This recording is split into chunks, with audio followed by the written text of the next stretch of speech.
Now our next topic is after portfolio investment process, that is William Sharpe's single index model, right?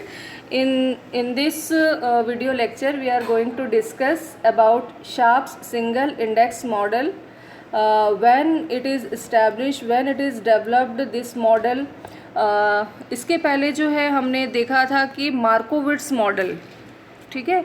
मार्कोविट्स model was also profoundly known as modern portfolio theory, ठीक है.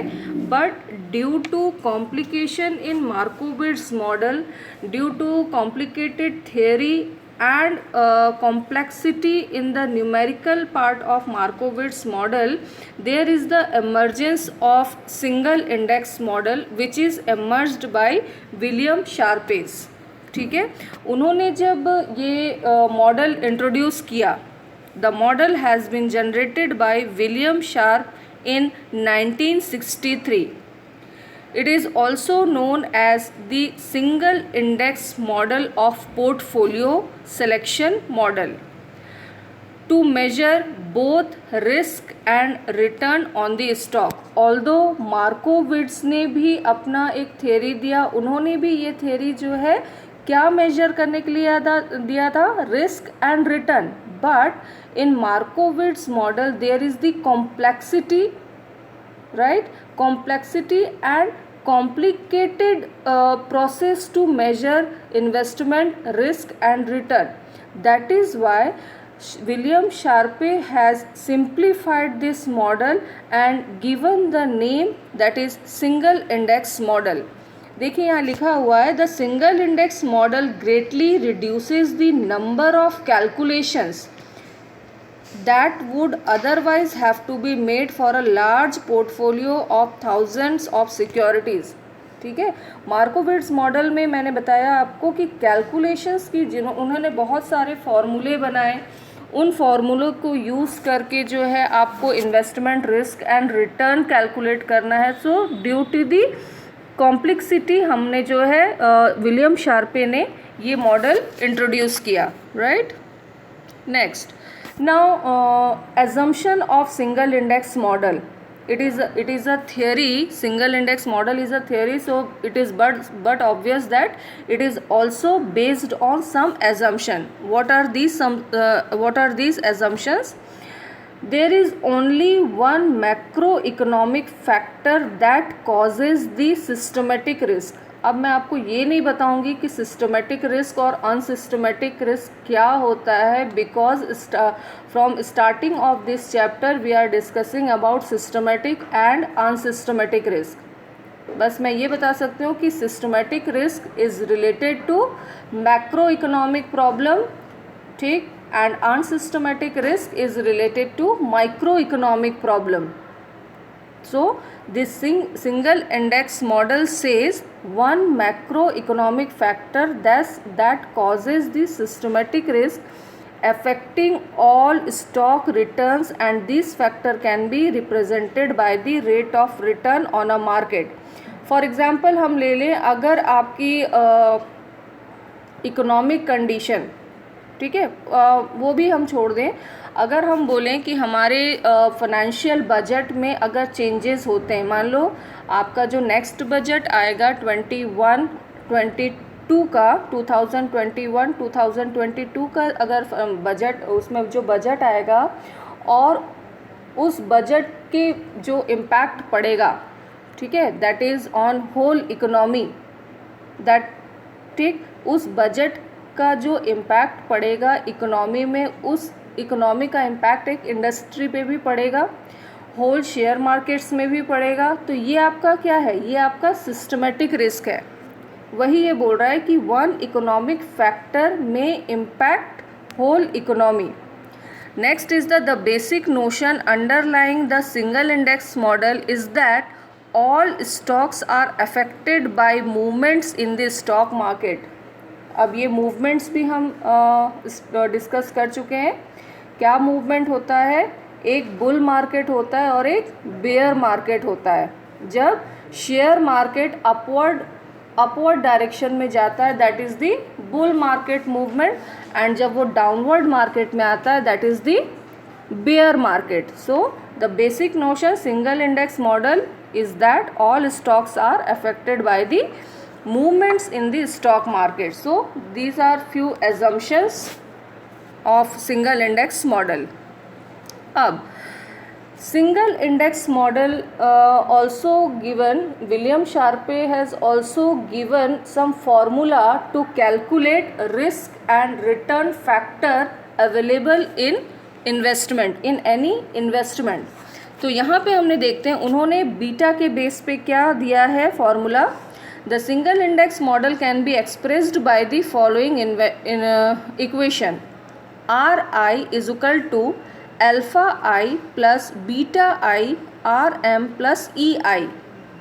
Here R I means return on security, R M return on the market index, beta is what, a constant measuring the expected changing. मतलब अगर आपको question में बोल रहा है कि इन्वेस्टमेंट का expected return and expected risk and expected return calculate करना है, तो you have to first of all calculate the return involve in the investment and then after risk on investment. So how to calculate return? By using this formula, and how to calculate risk?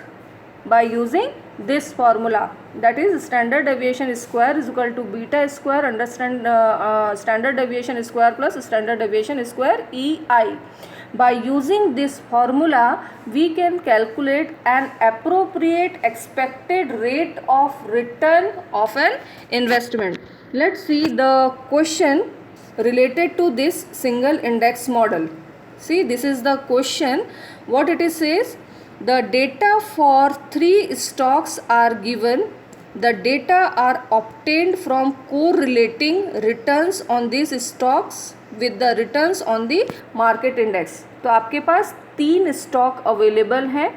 पूछ क्या रहा है आपसे, which single stock would an investor prefer to own from a risk return viewpoint if the market index were expected to have a return of 15% and variance of return of 20%.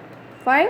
सबसे पहले तो आपने ये आपको नोन होना चाहिए कि ये क्वेश्चन कौन से फॉर्मूले से कैलकुलेट होगा. देखिए आपको यहाँ पे हिंट दे दिया है क्वेश्चन में, विच सिंगल स्टॉक. इट मीन्स ये इसमें आपको कौन सा फॉर्मूला कैलकुलेट करना है, शार्प सिंगल इंडेक्स मॉडल. तुरंत आपको माइंड में क्लिक होना चाहिए कि सबसे पहले आपको रिटर्न क्लिक करना है, रिटर्न कैलकुलेट करना है, देन आफ्टर रिस्क. तो रिटर्न कैलकुलेट करने का फॉर्मूला क्या है. Now here we have to calculate expected return and risk of each security by using single index model. अभी मैंने आपको फॉर्मूला बताया था, this is the formula to calculate return.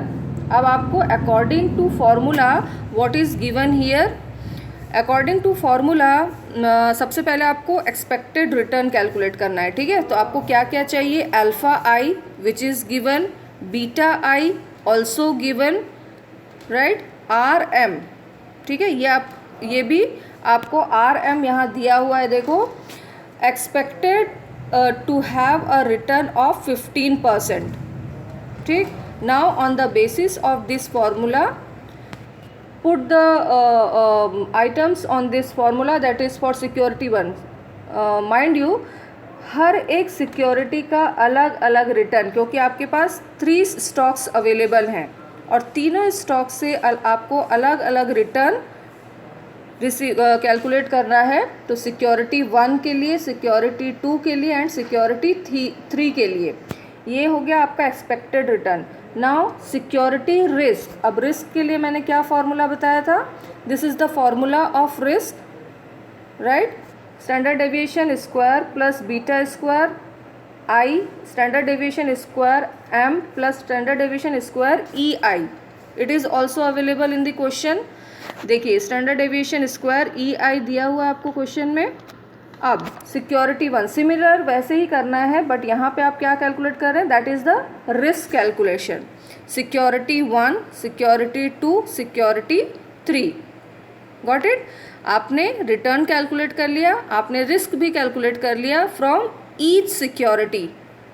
On this basis now अब हमको calculate करना है कि कौन सी सिक्योरिटी में रिटर्न हमको ज़्यादा मिल रहा है. तो हमने क्या किया, expected return divided by security risk of each security. Security 1 is equal to expected return divided by security risk. तो क्या आपका सिक्योरिटी 1 का रिटर्न पहले कितना आया, 21.9. सिमिलरली फॉर सिक्योरिटी 1 का रिस्क कितना है, 65.2. तो 21.9 divided by 65.2 is equal to 0.34. Fine. Similarly for security 2 and security 3. Now you compare these 3 securities and which security give you the highest return. So we can see security 2 जिसका आपका per unit return आया है 0.70, means the investor would prefer security 2 as it provides the highest return per unit of risk. Okay. The investor would prefer security 2 as it provides the highest return. So in this way you will calculate the risk return question by using single index model. बेटा यहाँ पे आप देखोगे security 3 जो है, ठीक है, 20.7 divided by 51.8, so it's 0.40. ठीक है, it is 0.40, not 4.40, it is 0.40. ठीक है, 0.40. So in this way you will see the security 2 gives the highest rate of return. Okay, if you have any doubt in theory portion or in numerical portion, you can ask me in the live session, because I am going to give you the assignment as well. ऐसे PM से आपका जो है questions भी आते हैं. ठीक, okay, thank you so much.